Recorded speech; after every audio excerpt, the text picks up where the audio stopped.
Hi friends, கொத்தரங்காய் பொரியல் எப்படி பண்ணலாம் அப்படிங்கிறத இந்த வீடியோவில் பார்க்கலாம். கடாயில் கொஞ்சமாக நல்லெண்ணெய் வச்சுட்டு கடுகு, உளுத்தம்பருப்பு, கருவேப்பிலை சேர்த்துக்கலாம். உங்கள் காரத்துக்கு ஏற்ற மாதிரி வரமிளகாய் ஆட் பண்ணிக்கோங்க.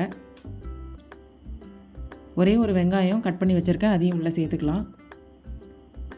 ஸோ வெங்காயம் நல்லா வதங்கினதும் பொடியாக கட் பண்ணி வச்ச கொத்தரங்காவையும் உள்ளே ஆட் பண்ணிக்கலாம். கொத்தரங்காயில் பார்த்திங்கன்னா இயற்கையாகவே ஃபோலிக் ஆசிட் அதிகமாக இருக்குது. ஸோ விட்டமின் கே பார்த்திங்கன்னா கொத்தரங்காயில் அதிகமாக இருக்குது. ஸோ இப்போ தேவையான அளவு சால்ட் சேர்த்துக்கலாம். சால்ட்டு சேர்த்துட்டு இது மாதிரி நல்லா மிக்ஸ் பண்ணிக்கோங்க. இப்போ கொத்தரங்காய் வேகிறதுக்காக கொஞ்சமாக தண்ணி ஆட் பண்ணிக்கலாம். தண்ணி ஆட் பண்ணிவிட்டு மூடி போடணும் அப்படின்னு தேவையில்லை. ஜஸ்ட்டு நீங்கள் இந்த மாதிரி நல்லா வதக்குனாலே கொத்தரங்காய் சீக்கிரமாக வெந்துடும்.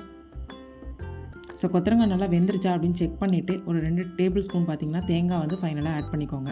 கொத்தரங்காய் பொரியல் வந்து 2-3 விதமாக செய்யலாம். இது வந்து காரமே இல்லாமல் நான் மைல்டாக வந்து செய்கிறேன். ஸோ கண்டிப்பாக அதை ட்ரை பண்ணி பாருங்கள், நல்லாயிருக்கும்.